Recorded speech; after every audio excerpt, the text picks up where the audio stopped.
We are now ready to reassemble the transmission. I have the case all clean and prepped, ready to go. So I cleaned up my workspace and I got out the first few parts that I'm going to need for reassembly.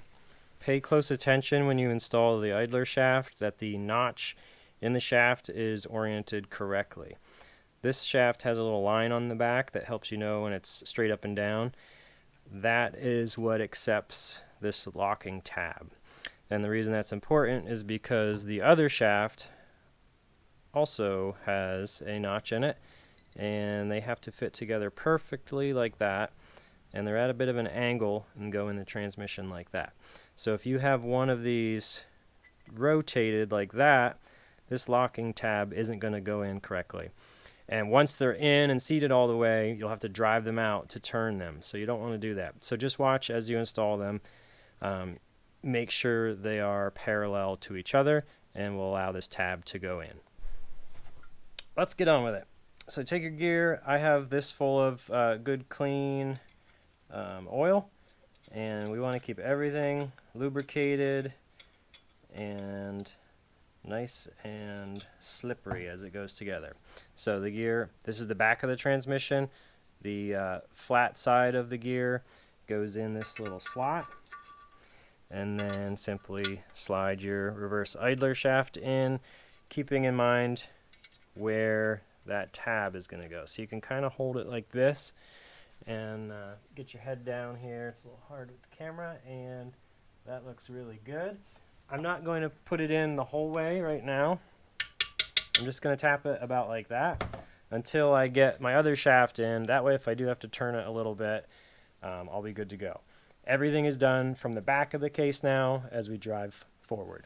Now it's time to start assembling the main shaft. This is not complicated at all. It's going to be the same procedure as it came apart. So we're going to start with the back end. That would be the threaded portion. First thing that you're going to put on is the bearing spacer. So that just drops down. We're going to reuse the same spacer that was originally on this main shaft. Then we're going to take our rear bearing. It'll slide down part of the way, and then it's going to hit the pressed on portion of the shaft. If you have a press, that's a great way to do this. I do have a press, but I've found this way to be just as effective. So get something soft. It can be a block of wood. I'm going to use a piece of aluminum, and just simply set it on there and take your hammer, and we're just going to seat this bearing on the shaft. Try not to hit your threads, and I just kind of alternate all around. A large socket will work here, but these are I think it's 7/8 threads, so it's pretty hard to find a socket large enough to clear that, and we don't want to damage those threads. So just keep whacking it. It's not a very tight pressed fit, and just evenly go down around it, and you'll see it slowly starting to close that gap. There should be no play on this spacer. When that stops spinning, that means you're where you need to be. Only took a few more whacks, and now you can see this spacer won't turn. Bearing seated all the way down on there. We're looking good. The next thing we're going to put on is the bearing retainer. This is the piece that goes on the back of the transmission, kind of fills that hole. It goes on like this, so that the flat portion is facing the back. So it has this little rounded face that faces inside the transmission. Okay, after that step, we're going to add first gear. It goes on like this with the shift rail slot facing upward. So that should be facing the front of the input shaft, or the main shaft, just like that. Up next, still working from the top, we're going to need the lovely second gear. So I'm putting a little more oil on this. Second gear has a bushing on the inside, so it goes with the blocking synchronizer portion facing upward. So it should look just like that. I'm going to take off the blocking ring as well. You don't want that to be dry when you start spinning things on here. So second gear, blocking ring, This is what it currently looks like. Yours should look the exact same. Then after that, you're going to take the synchronizer hub assembly. If you buy the kit that we're showing in this video, part number T90K, this comes already assembled, which is a huge bonus. Will save you quite a bit of time. So simply line the splines up on this little fella and slide it down onto the shaft. The last step for assembling the main shaft will be to put the snap ring on the top. So as you can see, the snap ring groove is not exposed right now. So you need to put a little down pressure, not on the outside, but on the inside, because we don't want this shift collar to move. So I'm putting pressure on the inside, and I'm spinning second gear, because we need these little shift dogs to line up. There we go. And lock it in gear like that. So now you can see everything's pushed back and this snap ring groove is exposed. So now we're ready to put the snap ring on in that little groove. Your kit will come with 2 snap rings. Don't worry, you won't mix them up because the larger one will slide right down over that without even having to expand it. So this is the smaller of the snap rings, but it's pretty much impossible to mix them up because the other one won't even stay on there. So get your snap ring pliers out and wrestle this little guy on there. Snap ring is on. Now this main shaft is completely assembled and ready to go in. We're going to set it to the side and put the countershaft in next. So second gear should move freely, and the synchronizer assembly hub, as you line these up, should be able to click and hold in place as you shift through the different gears. Up next is everybody's favorite part, little needle bearings. So there are 88 total bearings. There's 2 rows on each end of the countershaft with this spacer in the middle and washers dividing each row of needles. So I have them counted out into little cups with 22 needles in each cup. You will get plenty of extra with your kit in case you drop them, but this just helps me keep everything organized. I have an old countershaft here that is cut down to the exact length of the cluster gear so that we can pack this whole thing with bearings, set it in the case, and then push the new shaft through, hopefully without losing any of the bearings. So there's lots of different ways you can do this. Some people just pack grease inside the cluster gear and just pray they stay in there. I've seen different height spacers being used, but today we're going to go with the little rubber band method on an old piece of countershaft.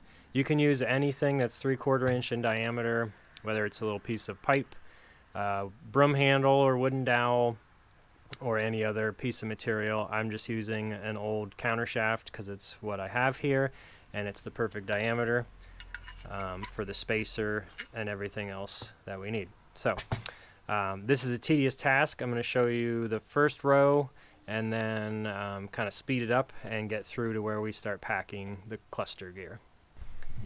Definitely a process where you could use a few extra hands, but just take your time and be patient and you'll be fine.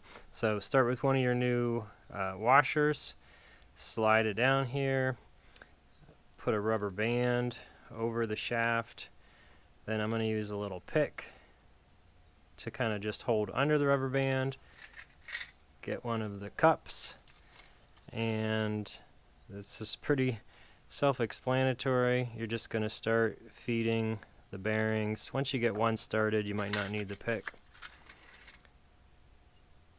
So you're just sneaking each one under the rubber band with a washer behind it. As you start to build up and get more of them, it becomes a little bit easier to get it under the rubber band. The main thing is that you keep it from doing this while you're putting them in there. If you use a wooden dowel, this is a little bit easier because it's not so slippery. Here we have the first row done. So you can see I have 22 needles, a washer on the bottom, washer on the top. Then I have another rubber band here for the next row. So there's 2 rows on each end with the spacer in the middle. Just take your time, keep your hand under here, and the washers will keep the needles from pushing through. So I'm going to stop here and get the other 3 rows done, and I'll show you what it looks like when it's all done. Here is the loaded countershaft. So you can see I have all 4 rows of needles. There is a washer on each side, so we have 3 washers on that side, 3 on that side, and then the spacer in the middle. I used a little bit of grease only on the ends just to keep the washers in place. So we'll load up the cluster gear and set this in, and then we'll be cooking right along. So hopefully this works, and as you slide it in, I'll cut those rubber bands off. I'll try to show that in the video, and then you don't have to worry about anything falling out of place because this shaft will stay in there as we push the actual shaft through. That's the plan. Now comes the scary part. We have to put this all together inside this cluster gear without having any needle bearings going flying. So keep your hand on the back of the shaft holding that washer. That will prevent anything from getting pushed off the end. So I'm just going to use these little scissors to kind of cut the rubber bands, or at least hook them and pull them back.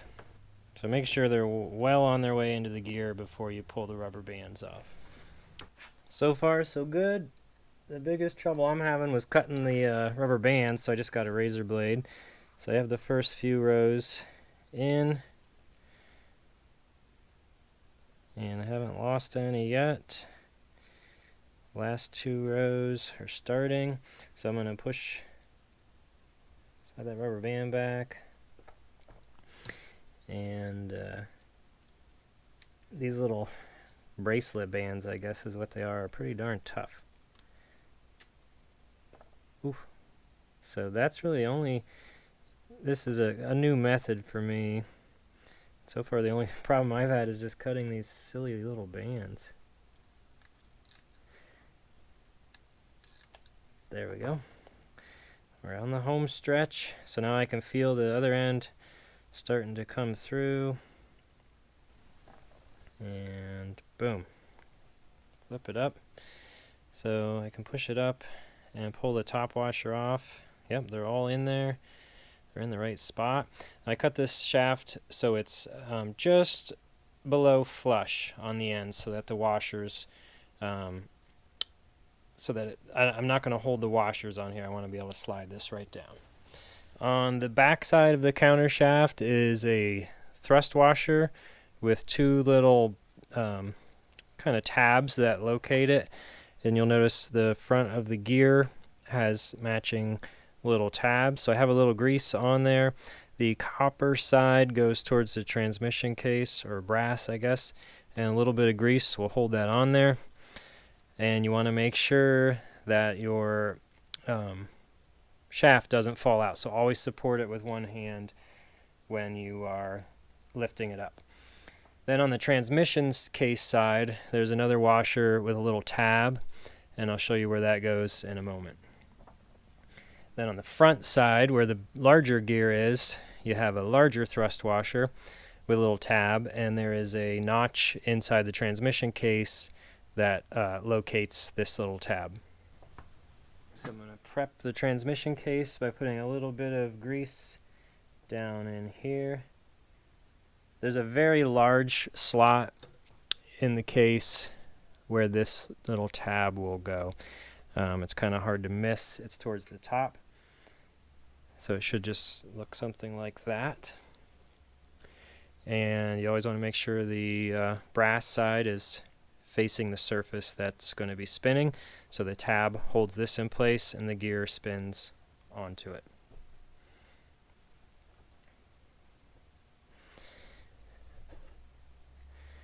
Now on the back side of the case, on the So it'd be the transfer case side.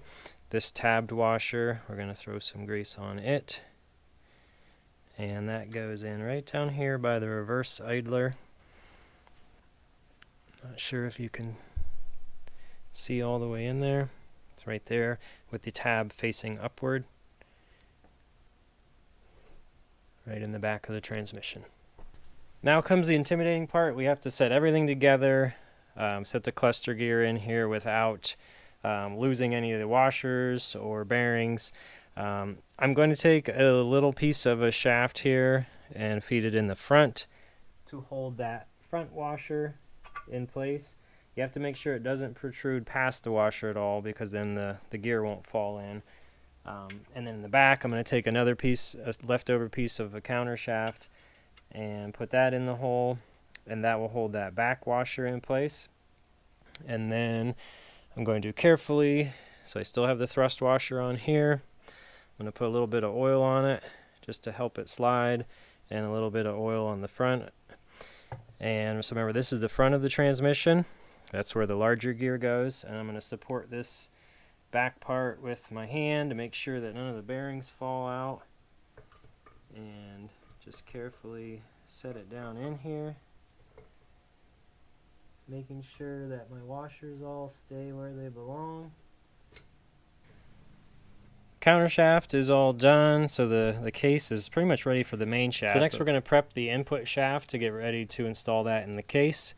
Your kit comes with a splash washer, a little splash shield for the input shaft. So from the front, it's going to go on first, just like this. And it has a slight recess that just fits around the outer diameter of this input gear. So you want to make sure that the recess is facing this way. I'm trying to show it on camera as best as I can. So just like that. It's recessed for the gear. After that, you're going to take your input bearing, it's the front bearing, so the snap ring groove faces up. So that would go up towards the top.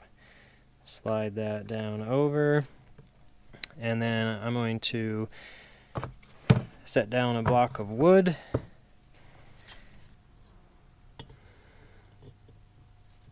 Just as with the other bearing, these don't go on very hard, so just slowly go around. You get it seated all the way until the washer doesn't spin anymore. So the washer's tight, the bearing still moves freely, and it's seated all the way down far enough to get our snap ring on the front of the input shaft. So our next step is going to be to take this large snap ring. You don't need any tools for this, just get one end started and work your way around. Wish they were all that easy. So now here's what it looks like. So we have the washer, snap ring, bearing, good to go. So the countershaft gear is sitting down in there. Our washers are in the correct location. But before we put in our actual countershaft, remember it just has that short one in there holding all the needles together, we have to put in the input shaft. That has to be done before we raise the countershaft gear up. It's just sitting about a ½ inch lower than it needs to be. So that's our next step. So to put the input shaft in, I just put a little bit of oil on the outer race of the bearing. You don't have to do this, I just found it sometimes fights you a little bit less. And simply guide it in. This should just be able to be wiggled in like that. Okay, so now that spins freely. We can throw a little bit of oil in there just to make me feel better. And now we're ready to raise that cluster gear up and put the actual countershaft in. So now we're going to come from the back side, and you can kind of reach in here and just look in the hole, and you'll feel it. You shouldn't have to drive this in. You should be able to just get it started by hand. Okay, and make sure it's raised up. Now's a good time to turn everything and make sure nothing is binding. Your reverse idler should spin, and the input shaft should spin the cluster gear easily. So now we're just going to continue to wiggle and spin and check things as we go. Try not to lose any of those bearings. You should not have to use much more force than just your hand, or maybe a light tap with a rubber mallet. So you can see as I'm pushing this one in, the other one is being pushed out, and that's what we want. As we get close to the end, check your locking tab, make sure it's parallel with the other one. This one spins a little, so right now I can still adjust it. This one is kind of locked in place. So now is our time to make any final adjustments. As you get to about the last 1/4 inch or so, it's going to get hard, and that's good because it's supposed to kind of seat firmly into the front of that case. Up next, we're going to prep the input shaft for the main shaft. So your kit will come with these larger roller bearings, and this is pretty easy compared to what we did with the cluster gear. So making sure everything's still spinning nice. For this, all you're going to do is just take some regular grease and line the inside of your input shaft with a pretty generous helping of grease, and one at a time just load them into the input shaft. So you can do this before you put the input shaft in the case, but a lot of times when you're tapping it in, they'll just fall out anyway. So I just kind of wait until now. You have plenty of room to get in from the end or the top, and just get them all in there. There should be no gap when, to make sure you have every single bearing in there. This should be a perfect circle of bearings. If you drop one down in the transmission, don't get too stressed. Just grab a magnet or shake it upside down and drop it out.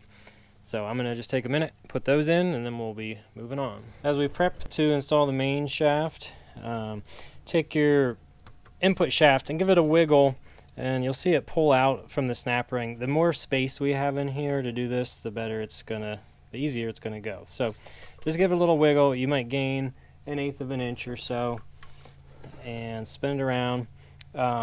If this is all the way in tight, you might have a little trouble, but I left this locking plate out just a tiny bit because this bearing retainer does slide in behind it.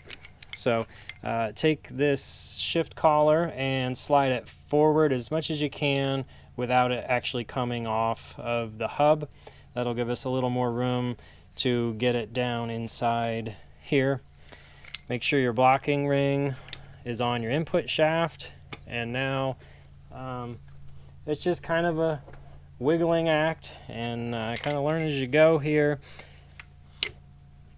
Make sure you have a lot of grease in there so you don't dislodge any of the bearings, and you have to get first gear past that reverse idler, and you should start to feel it drop down in here at some point. And we'll just keep wiggling this. Once you have to get this clutch hub past second gear down on the countershaft, and then it'll drop in and allow you to line it up. I had to pop it back out and give myself a little more room, so I have this slid way far forward, but be careful. If I go much more, it's going to, these springs are going to come undone, and then that's a whole nother problem we want to avoid. So just slide it forward as much as you can, because you need every little inch possible to get this to drop down in where it needs to be. There we go.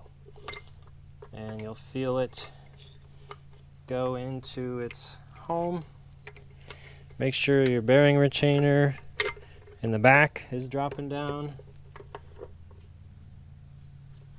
and just kind of pick it up and line it up. Okay, looking good so far. Tapping that into place. Let's slide this clutch hub back where it needs to be. looking good.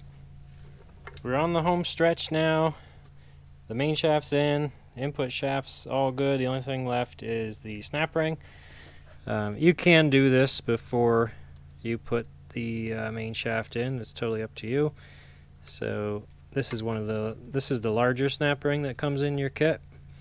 So now just wrestle this little fella on there. Sometimes I think the snap rings are the hardest part of the whole install.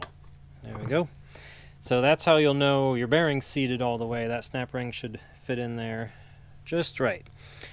Now we're going to clean up this surface and get ready for the bearing retainer. The kit comes with a brand new bearing retainer that has the upgraded rubber seal style input shaft seal.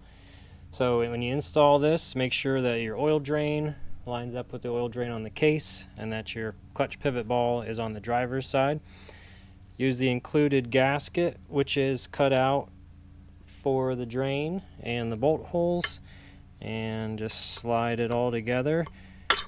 Put a little lubricant on the seal lip so it's not dry when it goes in, and reinstall with the original Allen head cap screws, and the kit comes with new little gaskets for the bolts. Always start these by hand.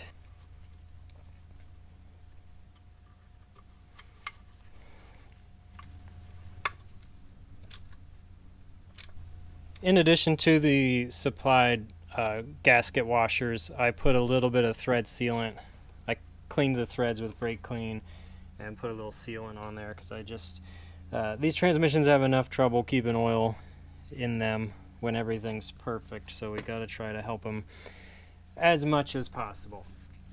So I put a little lubricant on the bearing retainer, and now I'm sliding the original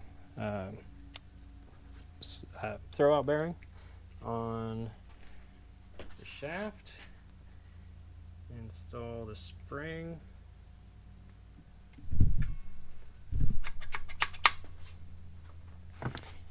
And I like to put a little extra on the clutch ball as well. And the front is good to go. That concludes the transmission case portion of the rebuild. So everything is done. Our locking tab is in place. So now it's really important that as we mount the transmission or the bell housing and transfer case, that we keep pressure in on this shaft. It's a good time to put a piece of wire around it and wire it up to the shifter, because we don't want everything falling back out. One thing I will say is when you put your shifter on and you're playing around with it, don't be alarmed if it doesn't feel like it's going in all the gears smoothly like you think it would. There's no oil in this. Everything's new. Nothing's kind of broken in yet. So I encourage you to, visually make sure it's all good and everything spins, but get some oil in it, get it together, get things spinning, and then start feeling with the shifter to make sure that everything's good, because just bench testing it isn't going to give you a real representation of how it's going to shift and feel. So just double check your work and then start putting it back together and getting it ready to go in the vehicle. Here it is installed with the bell housing and transfer case ready to go back in the vehicle. Thank you for watching. Please let me know if you have any questions down in the comments. Be sure to use code REDEYEGARAGE10 at checkout when you buy your parts from KaiserWillys.com. It'll save you 10% on your next project.